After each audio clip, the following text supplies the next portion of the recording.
Hi, how's it going? You like my outfit? What do you think? What do you think? Like my top? There you go, darling. I figured this would be the best outfit to give a review, a movie review of Anora. Tangerine, you are all they play. Yes, honey, with lights of lights and gifts as bright as day. Yeah. So, yeah. Showmaker did several films. I think the Florida Project, he did Tangerine, and now with Anora. I'm just skimming off the top and topless. But the thing with Tangerine, that he filmed that from some iPhone 6, some attachments to the iPhone 6 to make the lens more cinematic. It's amazing because the movie is amazing and the cinematography is amazing. And the fact that he spoke to the marginalized community of transgender women in the story was just amazing. Now, in Tangerine, the two trans women were really good friends, but this is not a review of Tangerine. But there was a lot of similarities in Tangerine that played itself out in Anora. That similarity with the kidnap or forcing you to help me find Chester, forcing you. And then they did the same, like I said, in Honora, looking for Ivan and forcing Annie, all these places to find him. Then finally, he's back at the headquarters messing around with the gender cunt, which was probably Annie's one of her worst fears, right? To have to confront that. That was painful for Annie. But Annie had a tough, maybe 2 weeks there, right? Great week with Ivan being seduced, being lured by money. And then a couple of days, maybe it was 2 days, 3 days of this chaos. Once the family found out that the son Ivan was married and married to a prostitute, hooker, whore, and no, I shouldn't say hence the outfit, but anyway, we'll talk about the outfit later. There's another thing, the throwing up in the car in Anora. I was like, oh, another throw up scene in a car. So Sean Baker's got some shit going on. I wonder what's up in his head. You know what I mean? Because he's got this whole kidnap shit, go all through town trying to find that person and throwing up in cars. So those two factors, the kidnap scene played a big part in both movies. Both movies. We were on the edge of our seats, like what's going to happen in this place? What's going to happen there? Blah, blah, blah. So let's get into it. So with Anora, it was so cute that the film was based in New York City, Brooklyn. It was really nice to see that vibe, that real New York City vibe, the Russian vibe, the Armenian vibe. I love movies that I could see myself in, right? I could see my people in. And I feel for women and sex workers, I could see myself in that. As a trans woman, I came into my trans identity late, very late in life, in my 60s. And it was great to finally have the mind and body align itself. And I'm going to be 66 in March. So you're looking at the top, the chest, the breasts of a 66-year-old woman, all right? This is what's going on at 66. I mean, I've been with men who say my body is in better shape than women in their 20s and 30s. So I pride myself on health and I pride myself on the feminine beauty and being physically fit. And so with sex workers and hookers and that gentleman's club scene, I've always been fascinated by that, by the beauty, the whole showgirls thing, the whole last showgirl thing, always fascinated me. And then when I found my right gender, mind and body gender as a woman this late in life, believe me, I was quite triggered by the scenes in Anora, especially in the private room scenes when she was looking for Ivan. Ivan was with Jindakunt and all the different girls with the different guys. Oh, that was so thrilling. I was like, oh, I wish I could do that. I would love to work like that. I really would. I know that it's not an easy life. I know that. I know that. But there's just something so sensual and sexual there, of course. But the feminine body and the women who choose this work, it's not easy work, but there's something very sensual about the pole dancing. And I think that was Mickey. She trained And she had that pole thing nice. I mean, we just saw maybe 1 or 2 shots. It was so beautiful. When Elizabeth Berkley did the scenes for Showgirls, very beautiful, very beautiful. I dig that. And if I could, I would play that role, you know. Can I work here? A trans mama, honey, 66 years old. I just think the female body is just such a beautiful thing. Such a beautiful thing. And I get to own it now in my 60s. So she was a little feisty one, that Annie, when the manager came to her while she was eating and said, listen, we don't have no comp, no paid days off, and we can at least have our time to eat without being interrupted, you know? So she was feisty. The squeaky wheel gets the oil kind of girl, right? She negotiated really well. She did really good with that. And here comes Ivan. They try to communicate and they hit it off pretty quickly. And they have a lot of fun. And he's into her. I think the kid was just high all the time, doing Eddie Murphy party all the time, party all the time, party all the time. The kid had no responsibilities. He was just that. He was a kid. He was younger than her. But he had dough. And he had a great crib, a great house. And I think maybe he was into her for a bit. Everything and everyone like that is a fantasy. Nothing is real. And his life is not real. It's his parents' money. He has to oblige by his parents. I get that. I'm sure if I had lived the life that my parents wanted me to live as a male and being with a woman and marrying a woman, I wouldn't have had a house as big as Ivan's. But my parents were ready to subsidize that kind of lifestyle for me if I would have done what they wanted. So I totally understood the character's pressure and the stress that he was under, not wanting to grow up, not wanting to face responsibilities, being suffocated by his parents. And then we have Annie, who's working at the headquarters, who looks like she was living with her sister. That's it. Ivan and her discussed families. The mother was in Florida with her man, as Annie put it. Where was the dad? We don't know where the dad was. Does she have a father? Well, I would think maybe that the father issues, the daddy issues, and even the parental issues, the taking care of children, raising the children, showing them love and affection and value and care. All of that is impacted, right, in our upbringing, and we make choices. Some of them because of what we didn't get growing up. We make these choices as adults. I'm in that cycle of choosing an appropriate man, making the relationships transactional, which was really what Annie was all about. She was all about the transaction. She knew how to negotiate for a higher fee. She always got it. She was an expert, it looks like. She knew what to do. She knew how to turn a man on. She knew how to communicate. She was upbeat. She was angry. She was bitter. As Igor puts it, she's crazy.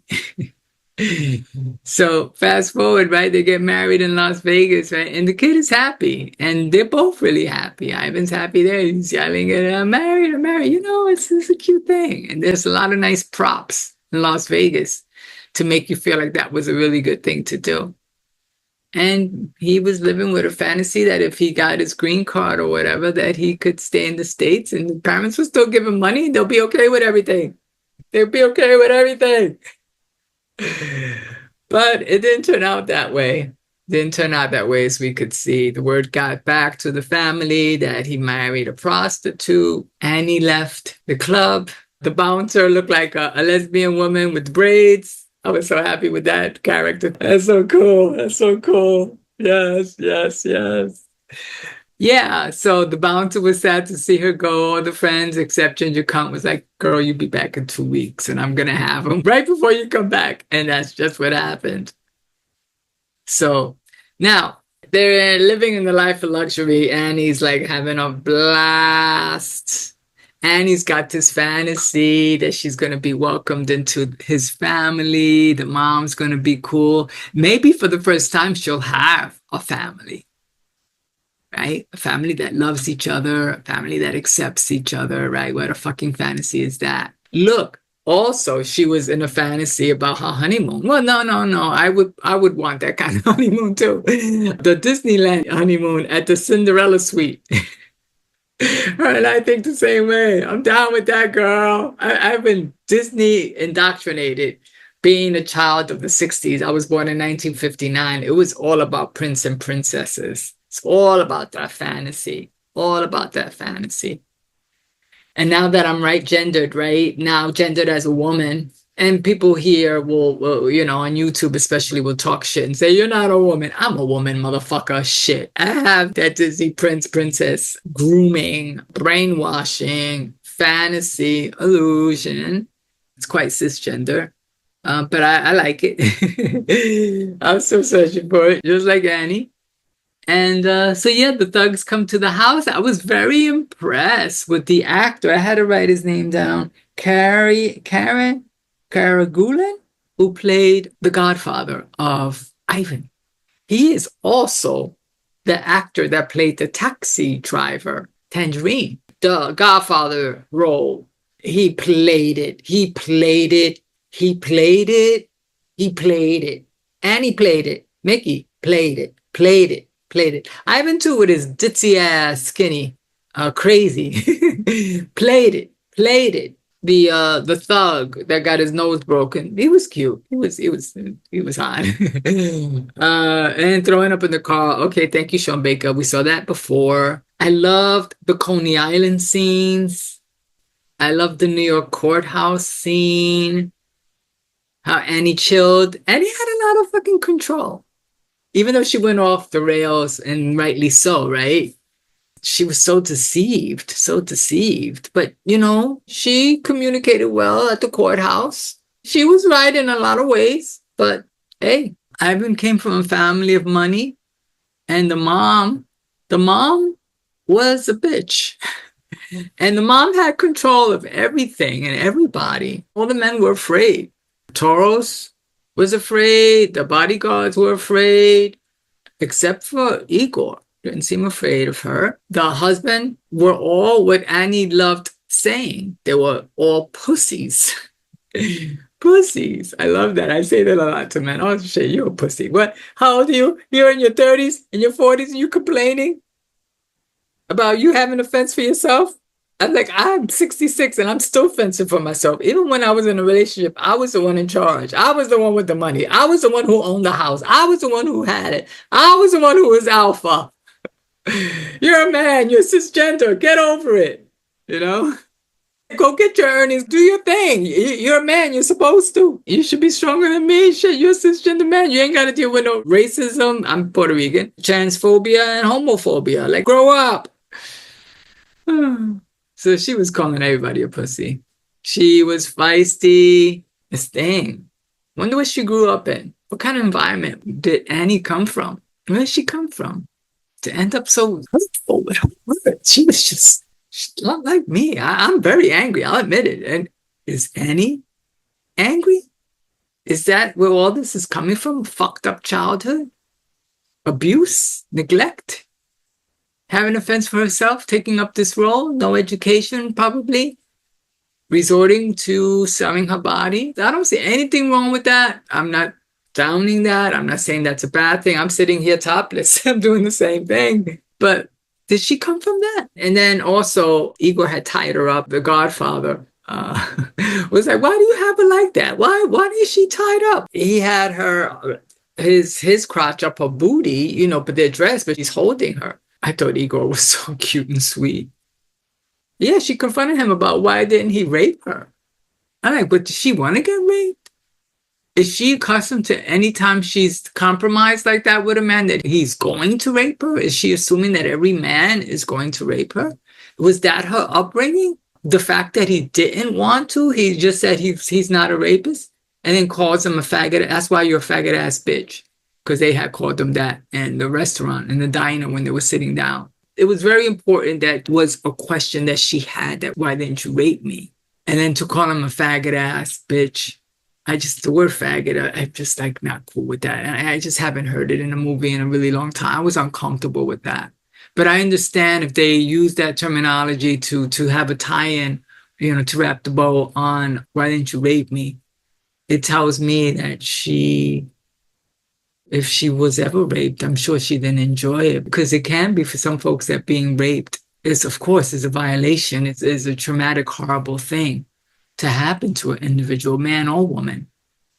Sometimes for some, if it's at a young age, it could show though a terror and a trauma at first, but then also somewhat of a connection when there is no other connection: physical touch, affection, love, caring, protection. I'm just throwing these things out there. But then also the money that she got from all her clients, the money that she got from Ivan, the caring that she got from Ivan as well, but the money first. Everything was transactional as a sex worker, right? You like me, you want to hang out with me, you're going to pay me 15 grand to spend a week with you. You buy the ring, she negotiated, she got that big stone, big rock. Moving forward, they're trying to find Ivan. Ivan ends up at headquarters with Ginger Cunt. All of that, okay, they get him out, and he's going to fight Ginger. I think Ginger got her a couple of times over. Boom, boom, scratches maybe. I'm sure all of this for Annie searching for Ivan, being somewhat kidnapped, all these different places to find Ivan, all these different places to find Chester. When they're getting the annulment, they flew to Las Vegas. The mom was a bitch. Annie came back to the mom. She said, "Oh, the reason why your son married me is because your son hates you and knew that this would fuck with you, and that your son is just a pussy." And yeah, Ivan was a puss. The dad was a puss too, laughing. They were all afraid of the mom. Interesting. And then Igor saying, "Well, don't you think Ivan owes Annie an apology?" They're like, "No, she don't want no apology."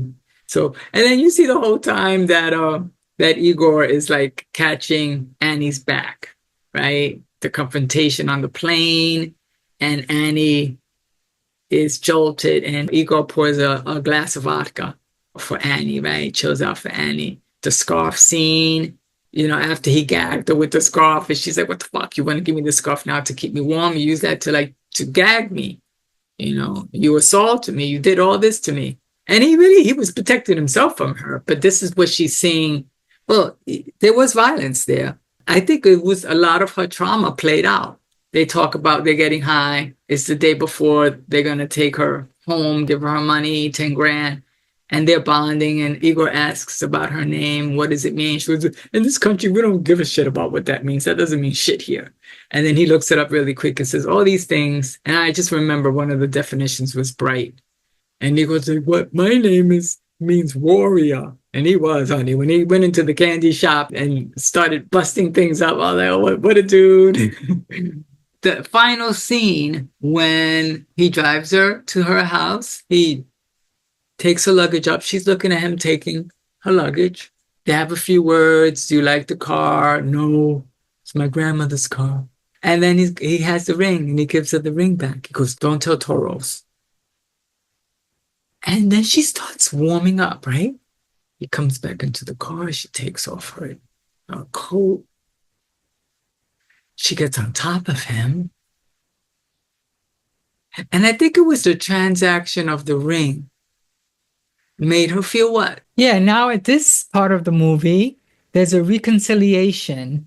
These two main characters, like in Tangerine at the end, now at the end with Anora, these two characters with a transaction, an exchange of an item, reconcile.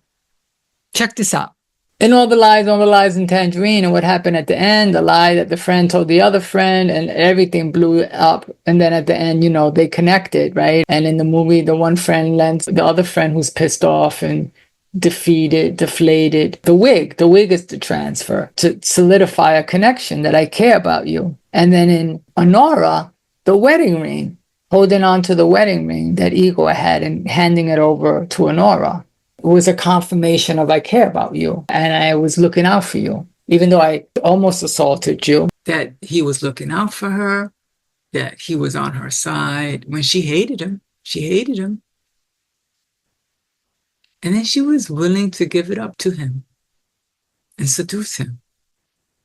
And I wondered, love and money, things and love, things and warming up and affection, and confusing sex with love or sex with caring. or sex with looking out. Yo, you're looking out for me, so I'm gonna give it up. You know, I am guilty of that. I am guilty of that. I am.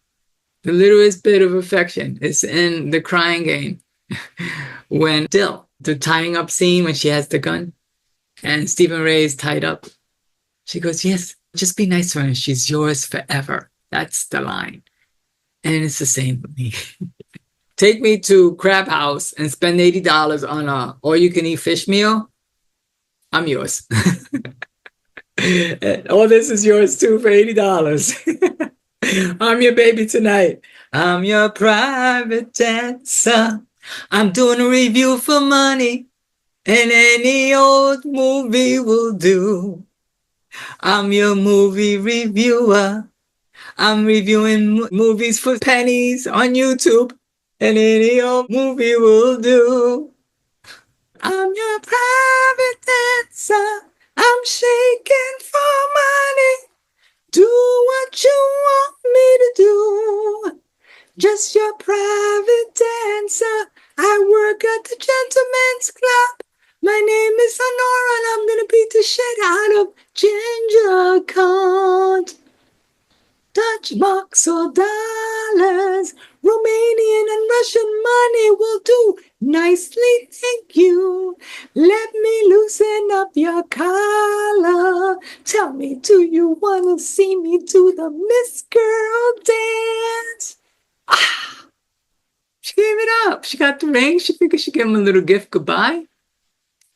And then she beats the shit out of him or she starts hitting him. I think she realized, I think she made the connection. I think that's what it was. She made the connection of the transaction. Like, why? She could have just taken the ring. She could have just taken the ring, thank him, give him a hug. They were bonding. And why did it have to go to that so quick? That's what she's used to doing. And maybe, like, I think he was going to kiss her and then she slaps him around. And I think that broke the spell a little bit. Like, oh, I'm doing the same thing over again. A guy is nice to me. A guy shows a little bit of caring, empathy, and I give the puss up to the pussy because they're all pussies except maybe for Igor. Because Igor was trying to look out for her the whole time. She was so angry she didn't see it. Of course, she's in trauma. Her whole dream just got shattered about being in love with a guy who's got dough. She ain't got to worry no more. She's in this fantasy. And she's going to look like a dummy when she gets back to her real life, right? The headquarters is not going to want to take her back. She's going to come in with her tail in between her legs. She's got to go move back with her family. Only a week, maybe, of being married and thinking she had it made and she was going to get into this really nice family that was going to love and accept her. And how she introduced herself to the mother, shaking the mother's hand and with this illusion. And they all looked at her like, oh, bitch, you are just out of touch because this is not the family. It's sad. It's sad reality that we're all looking for that. I mean, I can't speak for everybody. I know I'm still looking for it. Shit, I'm looking for one relationship that he's going to have a decent family. I'm going to be part of that family and he's going to be proud to show me to his family and I can be a part of the family instead of a secret. Yeah. Yeah. Mind you, I'm newly transitioned, so I'm in my 60s, but my queer relationships with men, they were never out. And I was the secret, even though I was maybe paying for everything and doing everything. I never had the opportunity for some other family to welcome me in. My partners always had my family. My family always welcomed my partners. And so I still feel cheated out of that. And I still haven't found what I'm looking for in that way with relationships. Oh, yeah, there was a scene when the Godfather guy was rimming. Well, not sexual rimming, but getting on Ivan's case, like, you did it again. You messed everything up. You got us all involved in this. You got your parents all worked up. You got me all worked up. We're in this mess again. You've done this before. Don't you think about other people? Don't you see how this is affecting other people?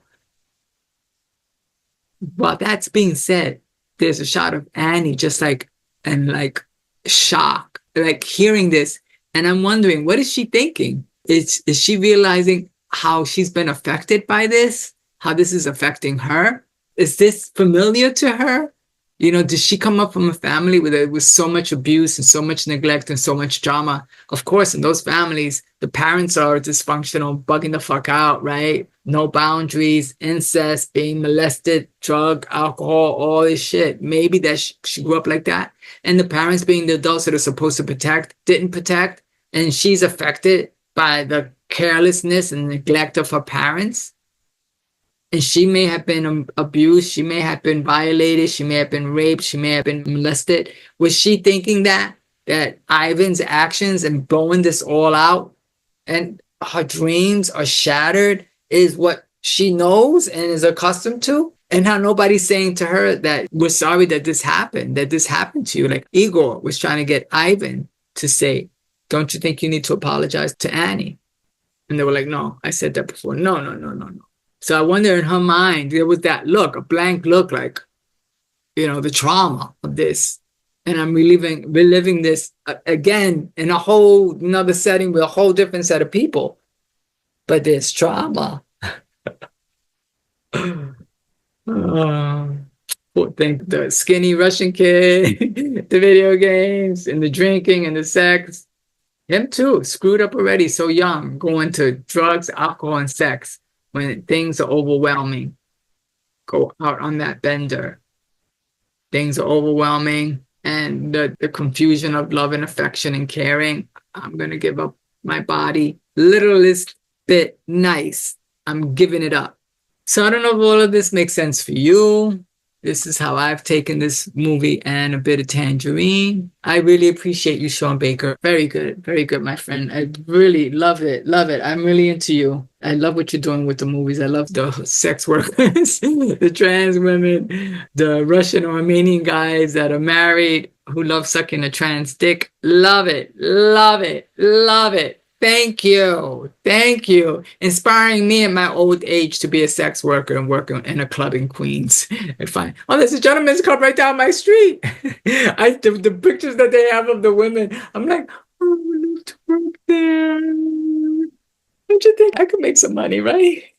All right, y'all. When this gets to YouTube, of course, I will blank out my breasts. But there's someplace else this video is going, and it's just perfect for that. So I want to thank you all. My name is Soraya Sorbada. I am the queen of healthy Latin and sexy movie reviews and cooking shows and just, talk.